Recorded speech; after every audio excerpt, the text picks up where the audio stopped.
And when you're talking about Middle Eastern relationships, that kind of matters. It kind of matters to understand the reason as to why initially when Zionism was quite unpopular with the Jews, that after multiple pogroms and then the Holocaust starting, suddenly everyone was way more on board with the idea of a Jewish ethnostate. By people, I mean Jews were, right? But you can't begin to understand that if you don't understand the Holocaust. But most people aren't going to be an expert of all these things. I don't expect you to understand like the Russian pogroms of the Jews. Why would I expect you to know that? And none of this should be used to justify certain war acts that they're doing right now, right? But when you look at misinfo, I don't know what to do about it, because the reason that conservatives were getting banned from 2016 to 2022, so this is something that I really appreciate Hobbit Follower for like helping me clarify, because I didn't know this information, is, shout out Hobbit, somebody send this to Hobbit Follower so he knows I appreciate him still, is that people were getting banned, conservatives were getting banned on social media a lot more from 2016 to 2022. However, the reason they were getting banned was because of misinfo and like nasty behavior. Now, to be fair, from everything I can tell, it does seem like the nasty behavior, uniquely, they got in trouble more than like leftists did, but leftists do sneaky nasty behavior, right? The conservative is the type of person who's going to punch you in the face when they're mad at you and trying to like aggress on you. The liberal is the person to like poison your coffee and spread rumors about you to your workplace so you get fired, right? They're not the same thing.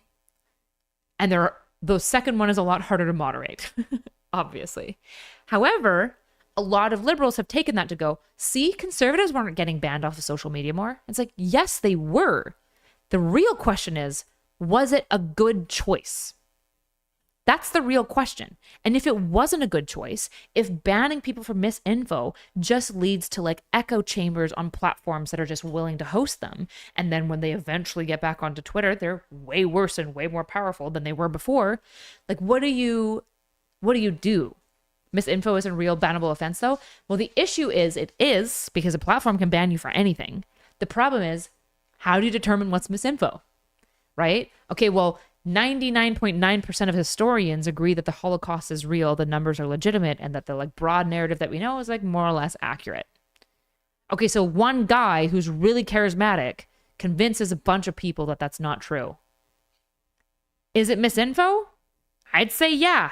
I would say yeah. I would say it is.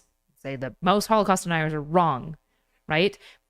Labeling something misinfo as subjective. Yeah, exactly. That's the issue that I'm pointing to, is that like we run into this issue where Holocaust deniers or people who spread like lies and rumors about, even like, for example, let's think about misinfo insofar as it talks about the way that we talk about other content creators, right? Think about Save a Fox, Michaela Raines, the girl who ended up dying by suicide because people were spreading outright slander and lies about her on the internet. Okay, that's misinfo and it's harassment. But it's all kind of subjective too, because if it was the case that Michaela Raines was actually abusing foxes, well, now it's not misinfo, and it might not even be harassment. That might just be something legitimately worth speaking about and talking about in social media, right? And so this is where we get into this problem of moderation that is unsolvable. Just to be clear, I'm not sitting here to pretend that I know better than all these platforms. But the way that we solved it in 2016 to 2022 is we banned all of these people. The problem is that they made private Facebook groups, they went onto Gab and they went onto Telegram.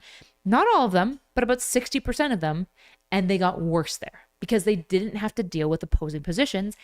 And even worse, the opposing positions, people who would normally oppose them, got fat and lazy because we weren't dealing with opposition anymore. So we became worse at debates, became worse at rhetoric, so that when X opened and suddenly all these groypers could be back on the platform, now they've been practicing their echo chamber for a long time. They've been working twice as hard as every liberal content creator to get their content out there because they're so fucking stuck trying to get any shit out because they're banned off of every platform, that now that they have access to a couple of mainstream platforms, they have their fucking system worked out. They have their workflow down pat in ways that a lot of liberals don't. And we are behind. We are desperately behind. And it's a huge problem. And I don't know how to solve it, because banning misinfo is a completely reasonable thing to think that will solve the problem. And I don't think it did. But what does? I don't know. And also, private companies, they don't always want your stuff fucking crazy shit for their advertisers. But Twitter is showing that maybe advertisers don't care that much anymore, because advertisers recognize that like eyes are eyes and it doesn't really matter what it's around, because people can separate brands from the groyper comments around the brand. I don't know.